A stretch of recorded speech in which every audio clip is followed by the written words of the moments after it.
Welcome. This lecture is called Slicing Spacetime. In 1915, Einstein described gravity with nothing but pen and paper. His equations are among the most beautiful in all of physics, and also among the hardest to solve. That difficulty is the heart of today's story. For almost a century, it stopped us from answering a simple question. What does a black hole collision actually look like? By the end, you will see how supercomputers and GPUs finally turned Einstein's impossible equations into a working laboratory for the cosmos. Start with the big picture, because it repeats a familiar pattern. Artificial intelligence and numerical relativity both lived through decades-long dark ages. In each case, the theory already existed on paper, but the algorithms and the hardware simply could not deliver an answer. And in each case, the breakthrough came the same way. Better mathematics, finally paired with GPUs and massive compute. Keep one path in mind for the rest of the talk. ADM, then BSSN, then CCZ4, the 2005 breakthrough, and LIGO in 2015. We will earn each of those names one at a time. So why do we need numerical relativity at all? Here is the concrete reason. Einstein predicted gravitational waves in 1916. Yet for nearly 100 years, nobody could compute what a black hole merger actually sounds like. Pen and paper approximations handle the gentle in-spiral, and perturbation theory handles the final ring down. But the merger itself, the loudest, most informative moment, is violently nonlinear, and no approximation survives it. Only full numerical relativity can fill in that gap. When LIGO caught its first signal, it was matched against roughly 200,000 numerical templates. Without those templates, gravitational wave astronomy would be deaf. That missing piece is what the whole field was built to compute. But before we can simulate gravity, we need the right theory of gravity, and Newton's is not it.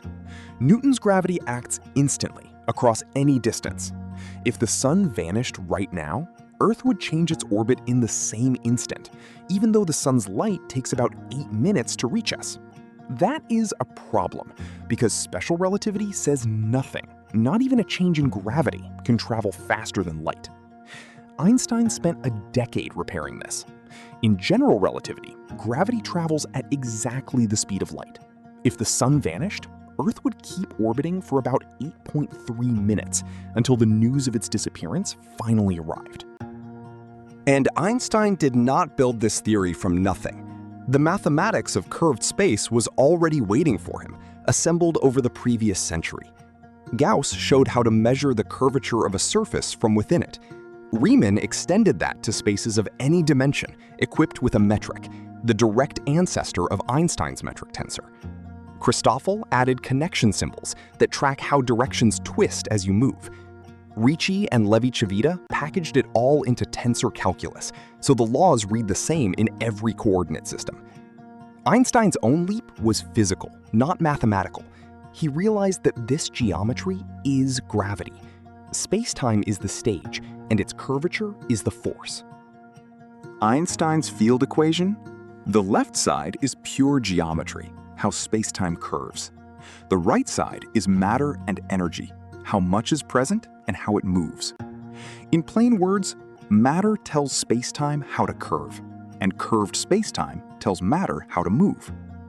It looks as innocent as E equals mc squared. That is the trap. This one tidy line is actually shorthand for 10 equations tangled together. Unfold that shorthand, and the single line shatters into 10 coupled, nonlinear partial differential equations. 2 words there are the villains of this talk. Coupled means you cannot solve any one equation by itself. They are all locked together. Nonlinear means gravity feeds back on itself, so the answer depends on the answer. Pen and paper can handle only the most idealized, symmetric cases. Anything that actually moves and changes, a real merger, needs a machine. Hold on to that word nonlinear. It is why we are here. Let's unpack the geometry gently, one object at a time, starting with the metric. On a flat table, Distance is just Pythagoras. ds squared equals dx squared plus dy squared. In space-time, we write ds squared equals g mu nu times dx mu times dx nu. Think of it this way. Coordinates are only addresses, like labels on a map. The metric is the map's scale bar. It converts a difference in addresses into a real distance or a real span of time. And here is the key. When that scale bar changes from place to place, that change is gravity. Gravity is geometry, not a mysterious pulling force. Let's see that scale bar in action. In flat space, every little ruler has the same length everywhere, so the real distance always matches the coordinate distance. Near a mass, something changes. The very same gap between coordinates can stretch into a much larger real distance. Far from the mass, the two still agree, and everything looks ordinary. It is only close to the mass that curved space visibly stretches. That growing gap between address and reality, that is the metric doing gravity's work. Once distances vary from place to place, even the meaning of going straight starts to drift. And that is what Christoffel symbols keep track of. Picture them as roadmap corrections. On a flat table, forward points the same way everywhere. On a globe, forward at the equator and forward at the pole are completely different directions. Christoffel symbols measure exactly how forward twists as you move. In flat space, they vanish. Near a black hole, they become enormous. They are the raw ingredients of curvature, but not the curvature itself, not just yet. There is a beautiful way to make curvature visible, and it uses those twisting directions directly. Take an arrow and carry it around a closed loop, keeping it as straight as you possibly can at every step. This is called parallel transport. On a flat surface, the arrow comes home pointing exactly as it started. On a sphere, it comes home rotated. That rotation appeared out of nowhere, purely from the trip. And crucially, the amount of rotation depends on the path you took. That path dependence is the very definition of curvature.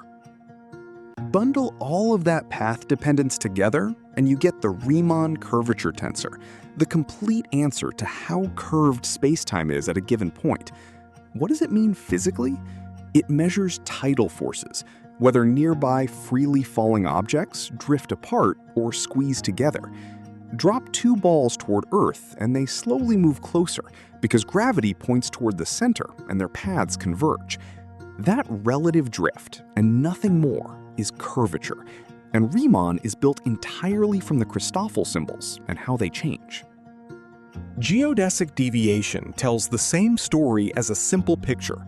Two walkers start side by side and each just walks straight ahead, never turning. On a flat table, they stay perfectly parallel forever. On a sphere or in curved spacetime, they drift together or apart even though neither one steers. The rate of that drift is precisely what the Riemann tensor measures. And notice what is missing. There is no force between the walkers. The space between them is simply curved. Riemann carries the full detail, which is often more than we need, so we compress it. First into the Ricci tensor, then into a single number, the Ricci scalar, and finally into the Einstein tensor, written capital G. That G is assembled with great care so that energy is automatically conserved for free. And this is exactly the left-hand side of Einstein's equation, the geometry side we started with. Now the right-hand side, the stress-energy tensor. It answers one question: what is here and how is it moving? For ordinary matter, that means density, pressure, and velocity. For the exotic matter that props open a wormhole, it comes instead from a scalar field, with energy and pressure set by how that field varies and by its potential.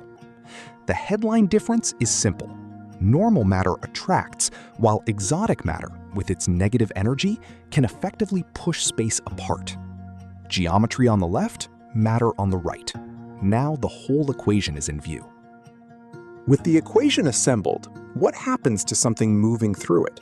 It follows a geodesic, the straightest possible path the geometry allows. The familiar rubber sheet funnel is only an analogy, But the intuition is right. Where the mass sits, the geometry is steep, so paths bend sharply toward it. And there is no invisible hand yanking objects inward. They simply coast, as freely and as straight as curved space permits. We can write that straightest path as the geodesic equation. It is really Newton's F equals ma rewritten for curved spacetime. The role that force played in Newton's world is now played by the Christoffel symbols, those direction corrections from before. Switch off the curvature and they vanish, leaving ordinary straight lines. And the tau in the equation is simply time as measured on the falling object's own clock. Now we arrive at the single hardest fact in this whole subject. Gravity creates more gravity. Compare it with light. In electromagnetism, a beam of light does not itself become a new source of light. Gravity is different. The energy stored in the gravitational field is itself a form of energy, so it too bends spacetime and generates more gravity. That self-feeding loop is exactly the nonlinearity we met earlier, and it is what makes dynamic, evolving solutions almost impossible to write down by hand. Light cones show you how extreme that geometry can get. A light cone simply marks where you are allowed to go next, your possible futures. Far from a black hole, the cones stand upright, and light can head outward freely. Approach the horizon, and the cones tip inward. Cross it, and both edges of your cone point inward. Every possible future leads deeper in. Nothing escapes a black hole, and now you can see why. Not because of some suction, but because geometry has left no outward future to choose. So here is where we stand. General relativity is elegant. It is correct. And for anything that actually moves, it is impossible to solve by hand. That single sentence is the reason numerical relativity exists. So let's hand the equations to a computer. But a computer has its own limitation. It cannot hold a smooth, continuous field in its memory. So we chop space into a grid of points, and we replace every derivative with a finite difference between neighboring points. Real simulations use enormous grids, with finer grids nested near the black holes. The entire craft of numerical relativity is rewriting Einstein's equations so that this grid actually stays stable and accurate. And resolution is not a detail, it is everything. A coarse grid renders a smooth curve as something jagged and plainly wrong.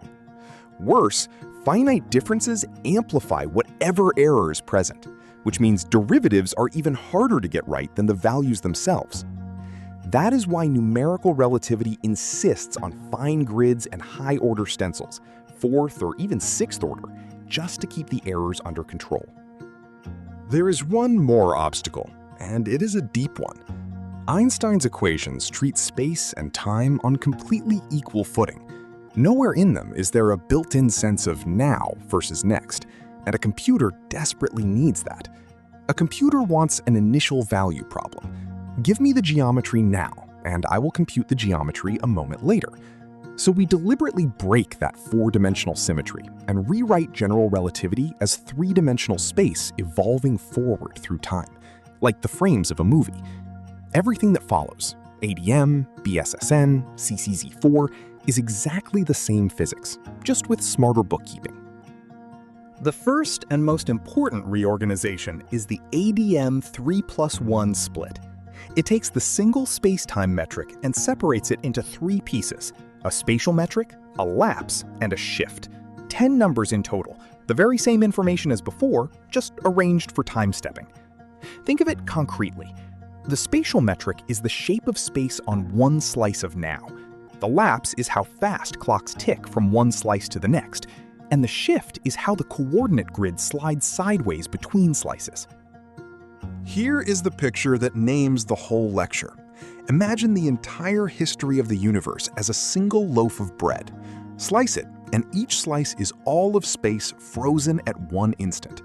The computer then flips from one slice to the next, like pages in a flipbook, and motion appears.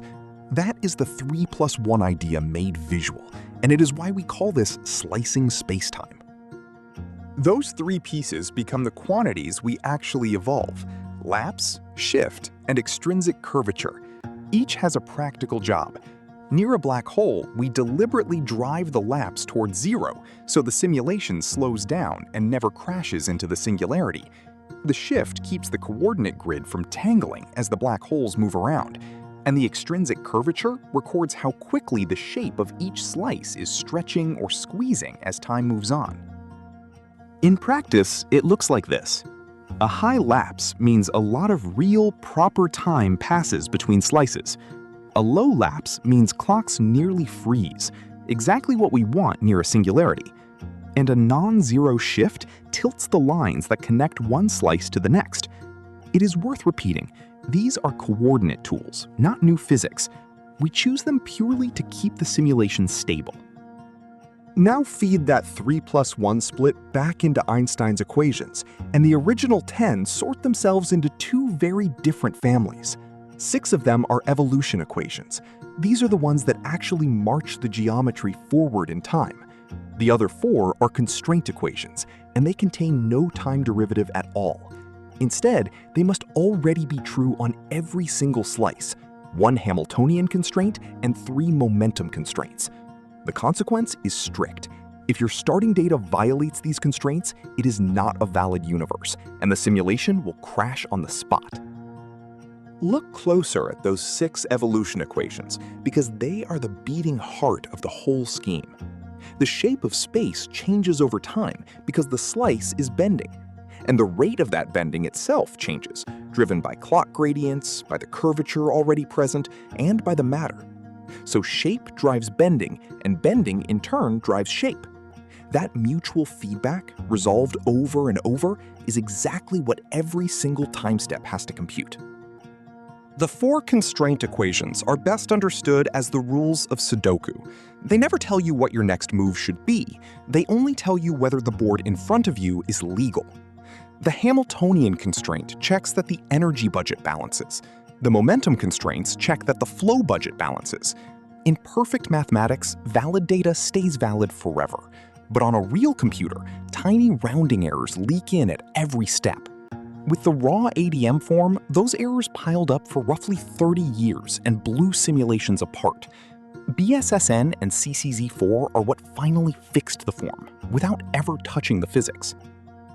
So why exactly does ADM crash? A healthy numerical system needs every disturbance to travel at a definite, finite speed, so errors move along and wash out. ADM has modes that travel at 0, or undefined speed, meaning numerical junk just sits in place and grows exponentially instead of leaving.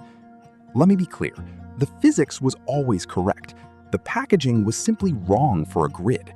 And this is precisely why the path of progress runs ADM, then BSSN, then CCZ4. Watch the two side by side.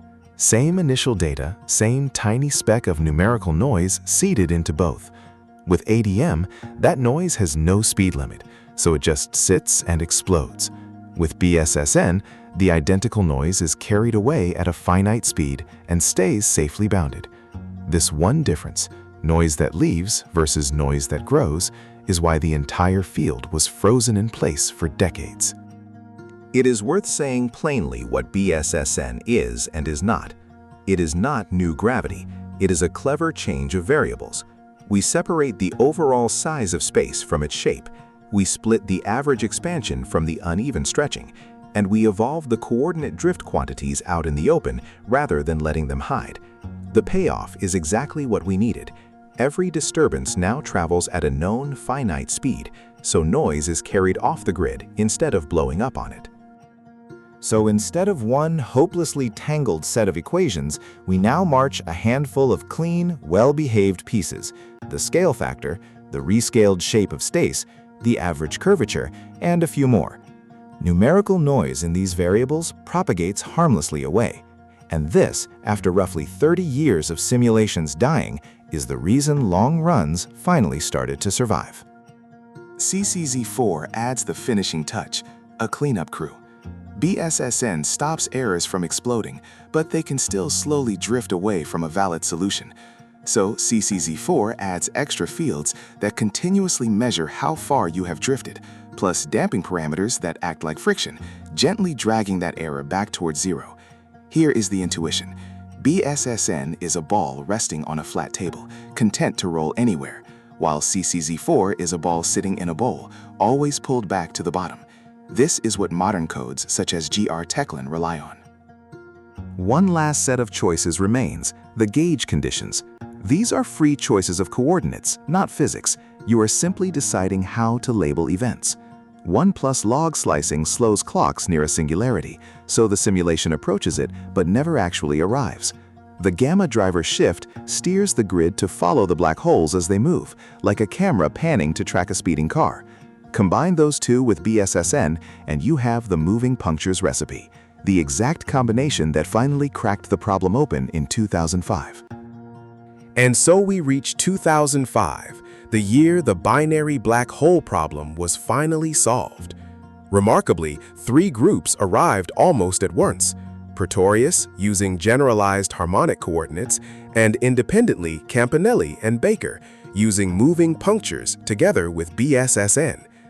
The recipe they converged on is still the standard today: BSSN, or CCZ4, 1 plus log slicing, and a gamma driver shift, and it delivers a stable in-spiral, merger, and ring down from start to finish. This is what all that machinery finally lets us compute. First, the in-spiral. The orbit tightens and the frequency climbs, the famous chirp, as energy pours out as gravitational waves. Then the merger, the loudest, fully nonlinear peak, the exact moment that defeated every hand calculation. And finally, the ring down. The newborn remnant rings like a struck bell as it settles.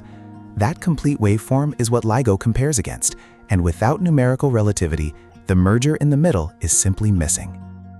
On the other end sits LIGO, the detector that receives these waveforms. It is a Michelson interferometer with 2 arms, each 4 kilometers long, set at right angles. A laser is split, sent down both arms, and recombined, and it is tuned so that normally the output is dark. When a gravitational wave passes, it stretches one arm and squeezes the other by about 1 part in 10 to the 21, an almost absurdly tiny amount, and that shifts the interference pattern just enough to see. The first detection was 2 black holes merging, about 1.3 billion light-years away, and it earned the Nobel Prize in 2017, made possible by numerical templates. Those waves also come in 2 flavors called polarizations, plus and cross. The plus polarization stretches and squeezes space along the 2 axes. The cross polarization does exactly the same thing but rotated by 45 degrees. Place a ring of free-floating particles in the path of the wave, and you would watch it flex in these patterns as the wave rolls through. LIGO's 2 perpendicular arms are shaped precisely to catch the plus polarization. Which raises a fair and uncomfortable question. How do we know the simulation is real physics and not elaborate numerical garbage? A grid is only ever an approximation, so we test it honestly. We run the exact same problem 3 times at 3 different resolutions. If the code is genuinely correct, the differences between those solutions must shrink at a specific predictable rate, the rate set by the order of our finite differences. That predictable rate is captured in a single sanity check number, the convergence factor Q. For a 4th-order scheme, Q should march toward 16. If instead Q comes out wild and erratic, it is a red flag. Either there is a bug in the code, or the run simply does not have enough resolution. GR Teclin uses 4th-order stencils, so the number we are watching for is Q approaching 16. And here it is in action. The coarse, medium, and fine solutions all draw together as the resolution improves, and the Q readout climbs towards 16, right on target for a 4th-order code. This is the moment we get to trust the result, the evidence that what we are seeing is real physics and not a numerical artifact. Trustworthy answers still take enormous power to produce, which brings us to hardware. Picture CPU cores as separate islands that have to talk over slow bridges. Information stalls in transit. A GPU instead packs thousands of cores that all share one fast pool of memory, more like a dense megacity. This matters because every numerical relativity update is a stencil. Each grid cell reads its neighbors at every step. When neighbors live in the same fast shared memory, the whole calculation transforms. The numbers make that advantage concrete. A data center GPU, like an H100, carries far more parallel cores and roughly 7 times the memory bandwidth of a large server CPU. And for stencil codes like ours, that bandwidth, how fast you can feed the cores their neighbors, matters far more than raw floating point peak. The bottom line is striking. A single GPU can replace an entire rack of CPUs. And this is where our opening timeline finally closes its loop. The very same hardware that the world is racing to build in order to train large AI models is atom for atom exactly what solves Einstein's equations. Numerical relativity gets to ride the entire AI hardware boom for free. Cheaper operations, bigger memory, faster interconnects, without ever having to fund a single chip of its own. One more trick stretches that power even further: adaptive mesh refinement. Rather than paying for a fine grid everywhere, we place fine grids only where curvature is fierce, right around the black holes and along the wavefronts, and leave coarse grids in the calm regions far away. That single idea cuts the cost by orders of magnitude. Without adaptive mesh refinement, a realistic binary or wormhole run would simply be out of reach. The code that ties all of this together is GR Teclin, from the GR Chombo family. It is built for GPUs from the ground up, and it stands on AMREX to handle the adaptive mesh refinement, the load balancing, and the offloading of work onto the GPU. This is the practical tool that makes simulating exotic spacetimes feasible at all, and it takes us straight into the research. Here is the research payoff. A traversable wormhole is a tunnel through spacetime, held open by exotic matter, hypothetical stuff with negative energy that pushes space apart rather than pulling it together. Normal matter would attract and pinch the tunnel shut. The exotic support works like anti-gravity, bracing the throat open. And that sets up the question we actually simulate. What happens the moment that support is taken away? So, in the simulation, we strip away most of the exotic support and give the throat a slight squeeze. Gravity immediately wins, the throat collapses, and an apparent horizon forms. But the story is not over. The exotic matter that gets swallowed fights back in what we call a phantom bounce, a violent rebound of curvature. And because the collapse is not perfectly symmetric, it flings gravitational waves outward at nearly the speed of light. So what did we actually find? The headline is this: a single exotic object can radiate a gravitational wave signal all on its own, with no collision at all. For the squeeze strength we studied, a roughly 1,000 solar mass wormhole at about 1 megaparsec sits right near the sensitivity of advanced LIGO. To detect it reliably, we would want closer sources, larger asymmetries, or the next generation of detectors. The full details are in the paper on the archive, number 2604.00071. There is an even cleaner version, the rotating case. Here, a spinning ring of exotic matter is what holds the throat open. Turn off the pump, and something nice happens automatically. The rotation has already broken the spherical symmetry, so the collapse naturally emits a strong, coherent burst of gravitational waves, with no artificial squeeze required at all. Let me leave you with the whole journey in 4 steps. First, general relativity broke unaided human calculation, 10 nonlinear equations that feed on themselves. Second, ADM slicing turned that 4-dimensional physics into a 3-dimensional movie a computer could play. Third, 2005, with BSSN, CCZ4, and the right gauge choices, finally made that movie stable. And fourth, GPUs and adaptive mesh refinement supplied the raw power to explore even exotic spacetimes. The result, in 2015, we heard 2 black holes merge, and tomorrow we just might catch a wormhole collapsing.